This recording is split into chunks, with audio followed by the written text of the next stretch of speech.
करने के साथ-साथ ये जो एक अड़चन आ गई बीच में उसको हटा दिया तो हम दोनों प्रकट हो गए। आदित्य जी आपका बहुत सारा स्वागत है। नमस्ते हनुमान जी अशोक के जी, नाम लेकर नमस्ते।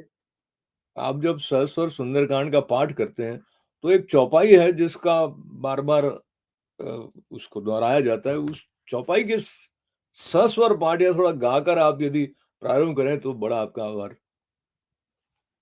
कौन सी सफाई के विषय में कह रहे हैं आप? जो जो चौपाई आप बार-बार आती है जब आप सुंदरकांड का पाठ कर रहे होते हैं। अच्छा, हाँ, हाँ, हाँ, हाँ। कहूँ तात असमोर प्रणामा, सब प्रकार प्रभु पूर्ण कामा, दीन दयाल विरद संभारी, दीन दयाल विरद संभारी, हरहु नाथ मम संकट भारी, हरहु नाथ मम संकट भारी।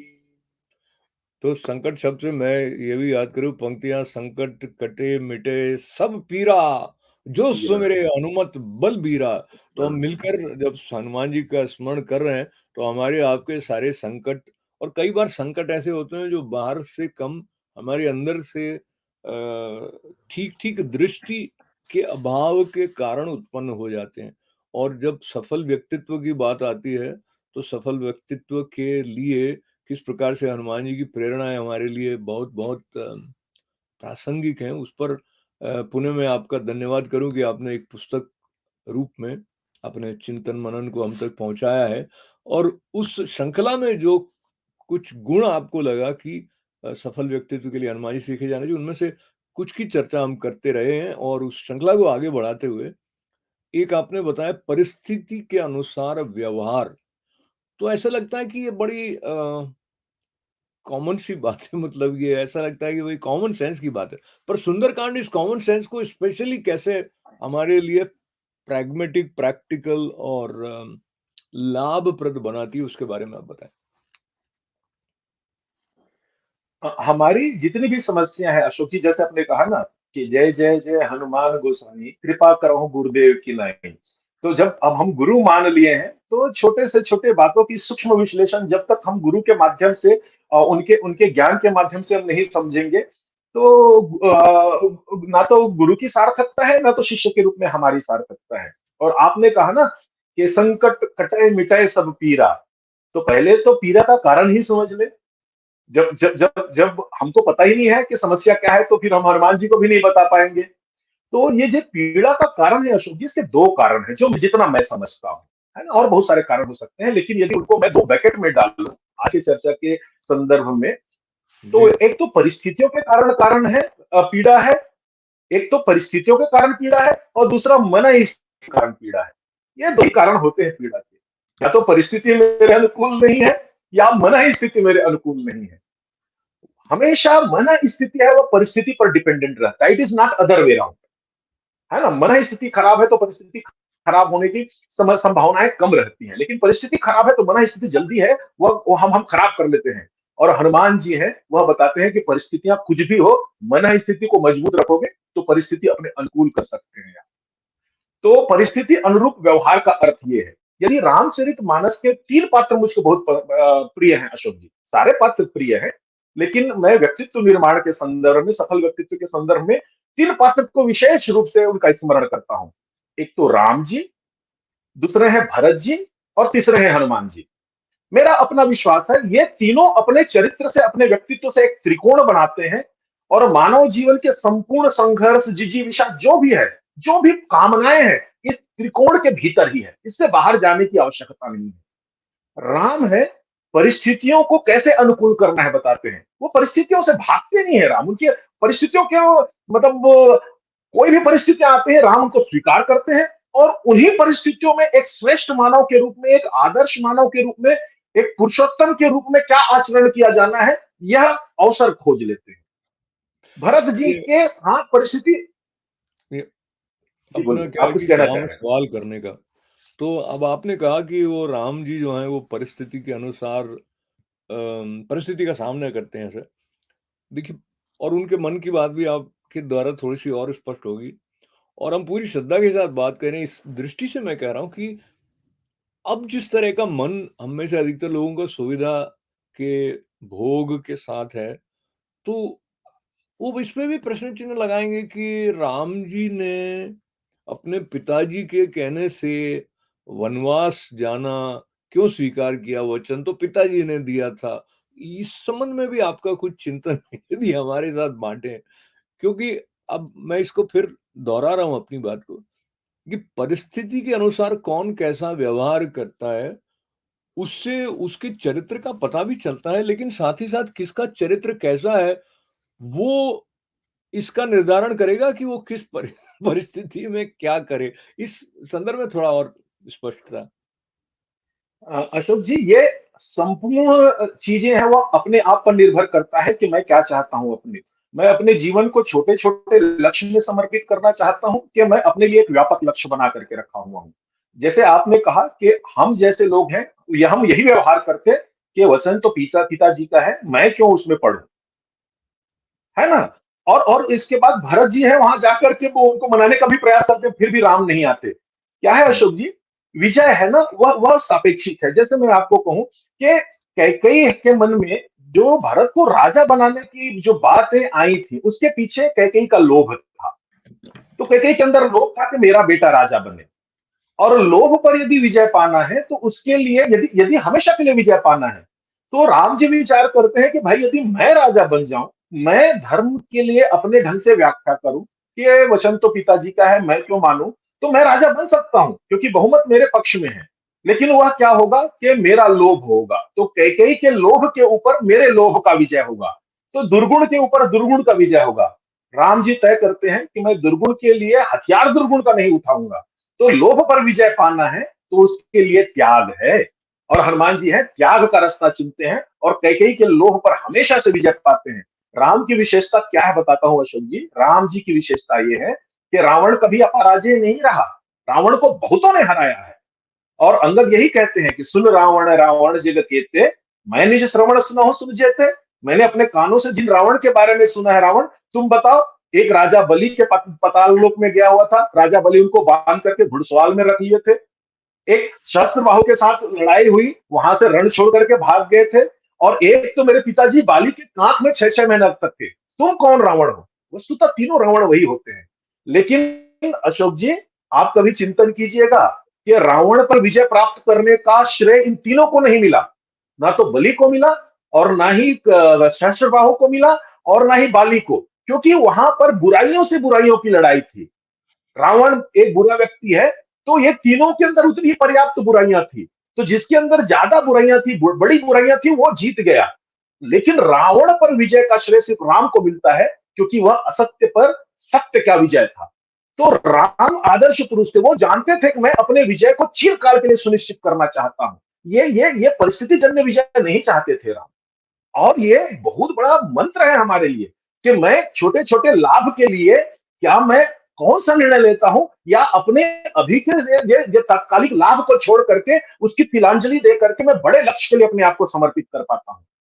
ये आपको सोचना। और हमारे बिजनेस में जो लोग हैं, जो मतलब बोर्ड रूम में बैठते हैं, ये इस पर बड़ा विचार करते हैं। वो बड़ा विचार करते हैं कि छोटे छोटे लाभ के लिए, कि लॉन्ग टर्म का जो मेरा जो गेन है, उसको उसको बिग टिकट आइटम है, उसके लिए मैं कंप्रोमाइज नहीं करूं। वो उनके लिए राम गुरु है। तो ये बात जो आपकी है वो ऐसी लगी मुझे कि उसमें बड़े मनन की आवश्यकता है, और ये लॉन्ग टर्म और शॉर्ट टर्म दोनों में लाभ देने वाली है कि लॉन्ग टर्म पर ध्यान रखेंगे तो छोटी-छोटी बातों में, जैसे किसी ने पुस्तक लिखी थी don't sweat the small stuff, तो लक्ष्य स्पष्ट होगा तो हम छोटी-छोटी बातों में उलझेंगे नहीं। और इसके साथ एक बात जो कि भारतीय संस्कृति से भी जुड़ी हुई है, और जिसका उल्लेख आपने भी किया है, और हम ऐसा भी सुनते हैं, विद्या ददाति विनयम, और जब बल बुद्धि विद्या देने वाले हनुमान जी के ऊपर मनन कर रहे हैं, तो आपने पुस्तक में कहा है कि विनयशीलता भी उनसे सीखनी चाहिए। हालाँकि ये तो हम सब, ऐसा लगता है कि जो राम जी के सेवक हैं, राम जी का काज किए बिना जिनको विश्राम नहीं है, ऐसा जिनका उद्घोष है, तो विनयशीलता तो उनकी है, पर आपके मुख से थोड़ा स्पष्ट हो कि कहाँ-कहाँ आप उनकी विनयशीलता को विशेष रूप से देखते हैं, रेखांकित करते हैं? मैं इससे पहले परिस्थिति अनुरूप जो व्यवहार के हनुमान जी के गुण बता देता हूँ, क्योंकि हम लोग राम जी पर चर्चा कर लिए थे। तो हनुमान जी हैं, वो रूप को मतलब बदलने में माहिर थे। तो कभी वो मसक समान, मच्छर के समान रूप ले लेते थे और कभी वो पर्वताकार हो जाते थे। यही संकेत है। यदि कोई व्यक्ति मुझसे कहे कि आप ही पूछ सकते हैं अशोक जी कि भाई हमारे अंदर ये कला तो नहीं है, तो हम कैसे करें? तो हनुमान जी से सीख लीजिए, हमको रूप बढ़ाने की आवश्यकता नहीं है। बड़े होकर बड़े होने के अभिमान से मुक्त होना है, वह लघु होना है। फिर से मैं रिपीट कर रहा हूं, बड़े होकर जो बड़प्पन का अभिमान है उससे मुक्त हो जाना है, वह लघु होना है। और लघु होकर स्वाभिमान के साथ पुरुषार्थ का संकल्प लेना है, वह विशाल होना है। तो आप ये दो गुण तो कर ही क्या सकते बात हैं है! अपने अंदर। और हनुमान जी हैं, हनुमान जी ये सिखाते हैं कि भाई परिस्थिति जैसा हो, कभी मच्छर की तरह बनने का है तो मसक समान बन जाओ, और कभी अट्टहास कहीं गरजा, कभी बड़ी विलिन्न आकाश, तो आकाश के समान भी होना है, तो आप आकाश के समान हो जाओ। परिस्थिति अनुसार व्यवहार कीजिए। आपको जानकर के आश्चर्य होगा, हनुमान जी एक बार भी अपने स्वाभाविक रूप में कहीं पर नहीं गए हैं। यदि सीता जी के पास भी गए हैं तो कभी छोटे रूप में गए हैं, कभी बड़े रूप में गए हैं। और ये बड़ा और छोटा रूप है ना, ये आप इसको शारीरिक लंबाई या चौड़ाई से मत देखिए, उनके व्यक्तित्व के गुणों से सीखे। मैं भी बड़ा और छोटा हो सकता हूँ। तो ये मैं रेखांकित करना चाहता था, क्योंकि महत्वपूर्ण है हमारे लिए। और बिल्कुल, आपने विनय निश्चित। कहा, तो विनय कहा, तो यदि हम अपने संपूर्ण व्यक्तित्व को यदि अध्यात्म की दृष्टि से प्रभावित परिभाषित करें, तो इसमें तीन ही तत्व हैं अशोक जी। कर्म है, ज्ञान है और भक्ति है। इन तीन के बाहर कुछ भी पुरुषार्थ नहीं है। आपके कुछ भी जो मतलब काम है, इन तीनों के बाहर जाने की और सोचने की आवश्यकता नहीं है। तो कर्म के लिए हमको विशेषता चाहिए। कर्म की परिभाषा ही है अपने कार्यों में अपनी विशेषताओं का उपयोग, कर्म है। मैं विस्तृत चर्चा कर्म के एपिसोड में पुनः करूंगा जब अशोक जी मुझको मौका देंगे। अभी इतना ही सुन लीजिए कि अपने कार्यों में अपनी विशेषताओं का उपयोग कर्म है। जब आप विशेषताओं का उपयोग नहीं करेंगे, वह कर्म नहीं होगा। आपके पास ज्ञान है, ज्ञान पर्याप्त नहीं है, तो ज्ञान के लिए विचार चाहिए। विचार शक्ति का उपयोग कीजिए कि ज्ञान का उपयोग करना भी है कि नहीं करना है, कैसे करना है। जैसे आपने आतंकवादी कहा तो उनके पास विचार नहीं है, विवेक नहीं है। जहां पर क्रिएशन किया जा सकता है, वहां पर विध्वंस का रास्ता पकड़ के बैठे हैं वो।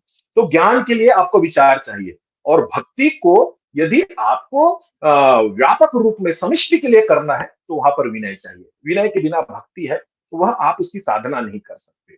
और भक्ति के लिए पुनः मैं आपको धन्यवाद कहूंगा। आपने जो श्लोक का पाठ किया कि विद्या दधाति विनयम, अर्थ क्या हुआ कि विद्या से विनय प्राप्त होता है। तो विद्या क्या है इसको समझते हैं। तो सूक्ष्म में हमको, जब तक हम सूक्ष्म चीजों को अनुभव नहीं करेंगे ना अशोक जी, तो आनंद नहीं आएगा। तो आपको व्यवहार में तीन बातें हैं, वो हमेशा कही जाती है, ज्ञान, बुद्धि और विवेक। तो मैं उपयोग की दृष्टि से इन तीनों को बताता हूं कि जैसे एक वृक्ष है, वृक्ष में फल है, तो उस फल को यह फल खाने योग्य है, यह जानना, यह ज्ञान का काम पूर्ण हो जाता है। ज्ञान इतना ही बताता है कि फल है, खाने योग्य है, इसको खाया जा सकता है। लेकिन ज्ञान के माध्यम से उस फल को प्राप्त नहीं कर सकते आप, उसके लिए बुद्धि की आवश्यकता है। बुद्धि का सहारा लेकर के आप उस फल को प्राप्त करते हैं, कि ऊपर चढ़ के तोड़ा जाए, कि पत्थर मार करके गिराया जाए, कि बाजार से जाकर के खरीद लिया जाए, या किसी से छीन लिया जाए, या किसी से मांग लिया जाए। यह बुद्धि प्रेरित करती है आपको। तो फल है, अज्ञान है, आपको यह बताता है कि फल खाने योग्य है। बुद्धि है, यह बताती है कि फल को कैसे प्राप्त किया जा सकता है। इसके बाद आपका काम तो पूरा नहीं होता, क्योंकि आपको फल को खाना है। तब आपको विवेक की आवश्यकता होती है। विवेक के माध्यम से हम जानते हैं कि फल को कैसे खाना है। धो के खाना है, छील के खाना है, बीजा को खाना है, छिलका को खाना है, गुदा को खाना है, सुबह खाना है, शाम को खाना है, शीत ऋतु में खाना है, ग्रीष्म ऋतु में खाना है। ये सब चीजें हैं, विवेक द्वारा निर्धारित होता है। तो यदि आपको जीवन में फल का आनंद लेना है, तो आपको ज्ञान, बुद्धि और विवेक तीनों की आवश्यकता है। और जहां ये तीनों मिलते हैं ना अशोक जी, वहीं पर विद्या है। इन तीनों का समावेश को ही विद्या कहते हैं। और हनुमान जी है ना, वो ज्ञान से आगे की यात्रा करते हैं। विद्यावान गुणी अति चातुर, और राम काज कर बेको आतुर। और राम जी भी जन्म लेते हैं। अब आप कभी सोचे हैं कि ईश्वर जन्म ले रहे हैं तो उनको उनको स्कूल जाने की क्या आवश्यकता भाई। तो ज्ञान तो उनके अंदर है, लेकिन ये ज्ञान बुद्धि विवेक को आपस में मिलाने के समन्वय की जो क्षमता है वो गुरु के माध्यम से आप सीख सकते हैं। और इसीलिए जब ईश्वर को भी अवतार लेना पड़ता है तब गुरु गृह गए पढ़न रघुराई और अल्पकाल सब विद्या पाई। तो ये जो विद्या है, हम ज्ञान बुद्धि विवेक तीनों का समन्वय करते हैं तब विद्या का प्रादुर्भाव होता है। और इसी विद्या के कारण हमारे अंदर हम विनय की साधना करते हैं। जब हम ज्ञान तक रहते हैं तो हम अहंकारी रहते हैं, अहंकार में रहते हैं। बुद्धि तक रहते हैं तो हम कुटिल भी हो सकते हैं, क्योंकि बुद्धि है उसके अंदर कुटिलता भी है, वह जुड़ी हुई है, जुड़ा हुआ है। लेकिन जब हम ज्ञान बुद्धि विवेक को मिला लेते हैं तो विनय है वह स्वाभाविक रूप से हमारे अंदर प्रवेश कर जाता है। हनुमान जी इसके आदर्श पुरुष हैं। तो इसीलिए हनुमान जी की साधना कीजिए और विनयवान बने रहिए।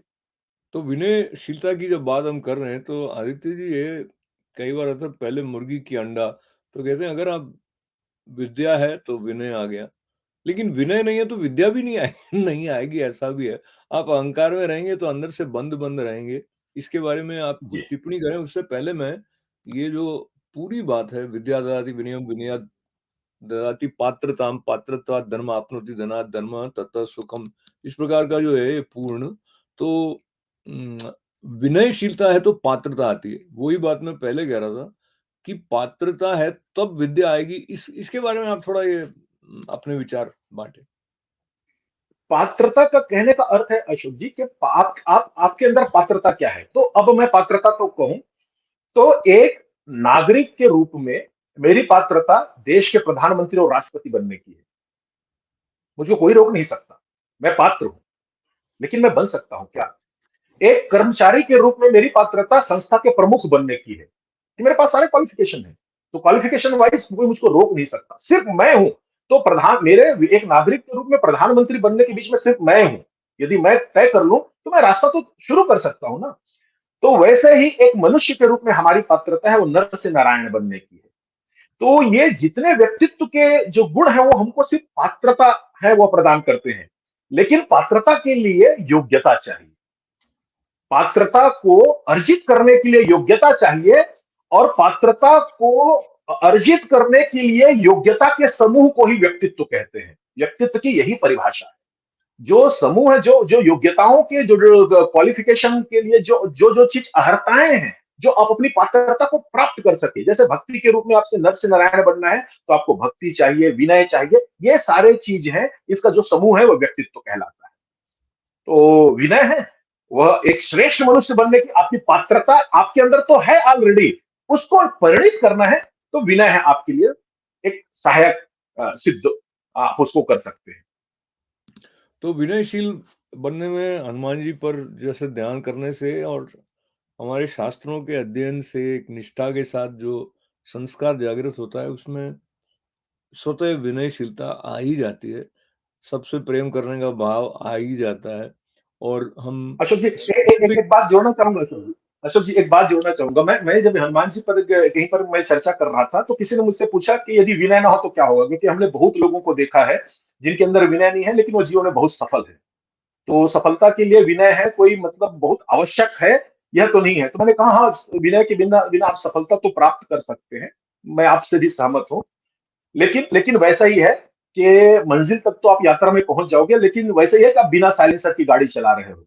तो बिना साइलेंसर की गाड़ी चला रहे हो तो गाड़ी स्पीड से तो भगा ही सकते हैं, क्योंकि गाड़ी के लिए स्पीड के लिए तो साइलेंसर का की कोई भूमिका नहीं है। तो आपकी संपूर्ण यात्रा है वह कर्कश बना करके चलेंगे। आप स्वयं उससे पीड़ित रहेंगे और आपके आसपास के लोग भी पीड़ित रहेंगे। लेकिन यदि विनय है तो फिर आराम से यात्रा है, आप भी प्रसन्न रहेंगे, आपके आसपास के लोग भी प्रसन्न रहेंगे। तो विनय की विशेषता है वह सफलता के संदर्भ में यह भी है। यदि कोई व्यक्ति के मन में या मतलब संशय हो तो मेरे पास एक अनुभव था वो आपको आपसे बांट लिया। नहीं, बहुत ही अच्छा उदाहरण आपने दिया। इसके साथ-साथ मैं ये भी जोड़ दूँ आपकी अनुमति लेकर कि सिर्फ़ साइलेंसर की बात नहीं है, बल्कि जो अवकाश है या जो आकाश है या जो विस्तार है अंदर का, जहाँ पर कि विद्या के आगमन के लिए, उसके सत्कार के लिए स्थान सुलभ हो, वो भी विनयशीलता के बिना प्रकट होएगा नहीं, होगा, दिखाई नहीं देगा। तो वही फिर बड़बड़ाहट हो जाएगी साइलेंसर के बिना वाली। तो इस बात को लेते हुए फिर एक बात आपकी अनुमति से, हनुमान जी जो है ना आदित्य जी वो क्या ब्रह्मचारी के रूप में विशेष रूप से उनकी ख्याति है और कई स्थानों पर तो लोग ऐसा कहते हैं कि वो क्या महिलाएँ उनका पूजन नहीं करें, हालाँकि वो कहीं-कहीं कुछ लोग इस प्रकार का बात करते हैं। पर मैं अभी ब्रह्मचर्य और गृहस्थी के संदर्भ को लेते हुए वहाँ जा रहा हूँ। आपने पारिवारिक उत्तरदायित्वों के निर्वहन की दृष्टि से भी हनुमान जी पर विशेष रूप से मनन के लाभ बताए हैं, उसकी चर्चा हम अगले अंक में करेंगे। तो थोड़ा-सा हम ये बताना चाहते हैं कि आपने यहाँ तक हमारा साथ दिया है, तो जो चौथे के बाद 5 5वाँ अंक आएगा, उसमें भी आप हमारा साथ अवश्य दीजिएगा, अन्य मित्रों को भी बताएँ। ये एक हमेशा सुलभ रहने वाला सत्संग जो है, आदित्य जी के साथ वाला, उसका लाभ आप औरों से शेयर करके भी ले सकते हैं। आदित्य जी, अनुमति है? कुछ अंतिम बात आप जोड़ना चाहेंगे? नहीं, नहीं अशोक जी, मैं यही कहना चाहूँगा कि विनय है आपके सद्गुणों को आपके हित में परिवर्तित करने के लिए वातावरण बनाता है। बस यही है कि आपके अंदर जितनी भी श्रेष्ठता है, यदि विनय को रख लेंगे तो वातावरण बना हुआ है। बीज है, कितना भी आपके पास उर्वर बीज हो, जब तक वातावरण ना हो, जब तक हल ना चला हुआ हो, उसको डालेंगे तो वो वहां से कुछ भी मिलना नहीं है। तो उसके लिए वातावरण चाहिए और मैं चाहता हूं कि हनुमान जी की कृपा से आपके जीवन में यह वातावरण बना रहे। आप अब सद्गुण सबके अंदर है, जैसे आपने शुरू में कहा ना, सबके अंदर गुण और दोष है। बस यही है कि वातावरण के अभाव के कारण हम अपने सद्गुणों का लाभ नहीं ले पाते हैं और वातावरण इतना हो जाता है आसपास का कि दुर्गुण हमारे ऊपर हावी हो जाते हैं। तो यदि चिंतन हमारे अंदर है, कॉन्शियस हम यदि हैं, तो हम अपने सद्गुणों का भी लाभ ले सकते हैं। और हनुमान जी आपके साथ तो है ही है शायद। बहुत-बहुत तो धन्यवाद मेरी आदित्य शुभकामनाएं पिताजी का आपको। बल बुद्धि विद्या देने वाले